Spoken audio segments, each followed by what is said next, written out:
ating tubo eh. Pagdala. Papauso ka kayo, Mel. Ang haling tapat kami ay naghalo-halo. Bumili kami, dinayo namin ang pagka-layo-layo ng bilihan. O, ayan, kasama natin ng aking lolo. Okay. Init na eh, oh. Tamang halo-halo, kahit hindi pa nakain ng kanin, basta may halo-halo dala nila. Hindi lang ako nagko-comment. Weh, hindi mo nakikita. Nga pala, no, may tinapay, pwede na yan. Ayos, Meron tanghali, parang merienda lang ang Nag-comment ako kakainin. kasama mo sa event. Tingnan mo. Labasan mo. Hindi kami kakain tanghalian, kaya ito lang merienda, kasi diet mo. Kaya pa ka lang, good na. Ha? Sarap. Tanghali, dapat.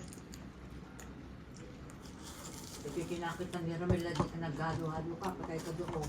Ibagyakan ka na naman yun. Hindi. Ganun hindi.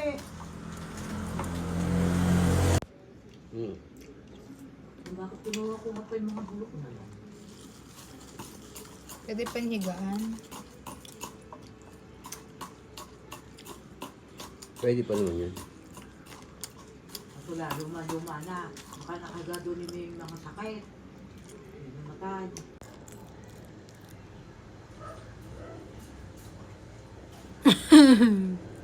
Ayan pa siya, nangangaan yung halo-halo, oh.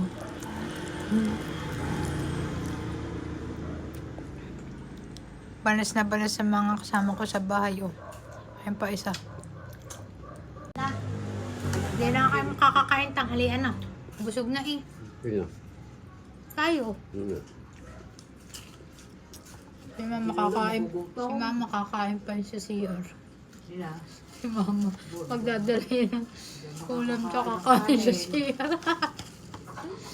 Itong halo-halo, 5 piso. Halo-halong 40 pesos na hanggang dito lang. May hanggang dito lang. Hanggang dyan lang sa may line ang flavor. Mahal no, wala nang mura ngayon. Ay, wala nang mura ngayon. Ang mahal na. Diba? Diba dati ay 10 pesos, 15. Ngayon ang mahal.